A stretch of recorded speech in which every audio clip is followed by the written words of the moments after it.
Assalamualaikum everyone. I hope you all are doing well. So guys, today's topic actually my complete research that I've done about robotic arm, and the title is Robotic Arm for Rehabilitation of Patients. This is a content list. I will discuss life post-stroke, introduction, key facts, literature review, problem statement, objective, methodology, results and future work. Life post-stroke. So we know guys that after stroke is the first month people get more significant amount of care. They get 3 hours per day of therapy, whether that's speech language motor impairment, upper extremity, lower extremity therapy, and then after that during the first month people are usually discharged. They go home and they get just about 1 hour of treatment per week in a clinic. So it decreases the span of therapy, and then those first 3 to 6 months people get even less usually. No further treatment is required for that. Therefore they get limited access to rehabilitation assistive technology. Why this is such an issue? That we know that after a stroke people can still recover after those first 6 months. In fact, they don't have a proper access to recover the function, and in actual we know that people usually have a lot of residual challenges in daily life which happen due to the fewer availability of rehabilitation recovery programs. Consequently, 1/3 of people do not regain the hand function required to perform their daily living tasks. On an average, such people have 5 unmet occupation needs, and it has been investigated that 83% of such people have a quality of life. Introduction. The goals of rehabilitation are to optimize the person's function after a stroke, to attain level of independence, and to ensure the best possible quality of life. Rehabilitation could help patients recover normal daily functions via different recovery techniques. Several types of rehabilitation robots have been developed for other purposes. For example, exoskeleton robot rehabilitation, robotic upper limb system, and physical therapy. These bots can provide assistance to patients in a way that patient can perform various tasks. And my focus is on people whose arm is severely damaged. They need rehabilitation, and this research aims to automate the rehabilitation procedure for stroke patients. Because technology is evolving day by day, everything is moving toward automation. This research has been designed to ensure that if a patient needs physiotherapy, he can by himself do physiotherapy of his arm.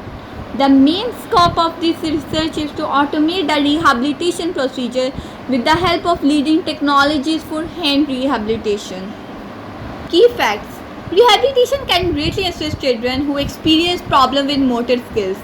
Neurological causes lead to problems with motor skills, but physical therapy can be useful in repairing the function of motor skills and enabling children's cognitive development. Currently, the need of rehabilitation is largely unmet. In some low and middle income countries, more than 50% of people do not receive the rehabilitation services they require.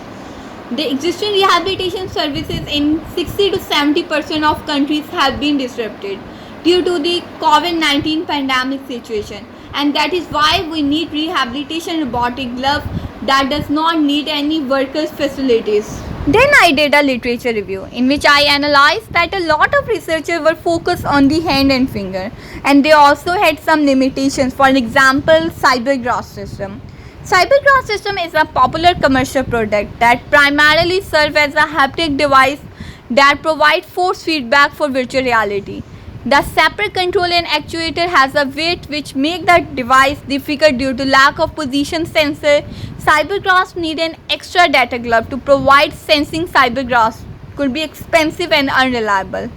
Second, exoglove. Exoglove is most suitable for people who are incapable of closing or opening their hand, but are able to use other joints of the upper limb including wrist, elbow and shoulder. It is needed into sensory and control system, ease of wearing, user adjustability of the device and the thumb mechanism. And the third one, Biome HD is a highly an exoskeleton device intended to support hand impaired, but it does not provide motor encoder to test each of the finger and thumb joint angle.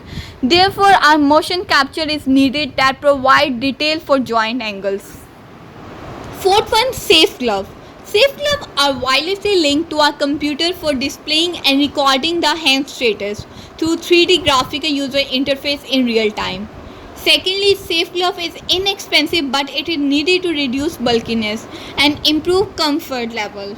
Pneumatic system. The system are quick, compact, lightweight with the use of artificial pneumatic muscle as actuator, but sadly this structure does not rely on achieving movement, angle relationship and output forces or locations. Motion capture system used in the estimation of upper limb movement. All these motion capture perform well but are too expensive home based rehabilitation except single camera. So finally, problem statement. Most studies focus on the soft robotic glove for hand. The period robotic devices have certain limitations and they require significant power to operate, which make difficult for the patient to operate in their home environment. The investigation needs to evaluate the upper limb of the stroke patients. Research objective. The first objective was to design a complete model of the robotic arm, and second, manual operation means controlling the robot manually and then automate the manual process through the graphical user interface. And finally, the last objective is to find the gesture recognition system using two techniques. So guys, the rest of the information we will discuss in the part 2. Which methodology was used and what are the results of this research. Please don't forget to watch the second part of this video.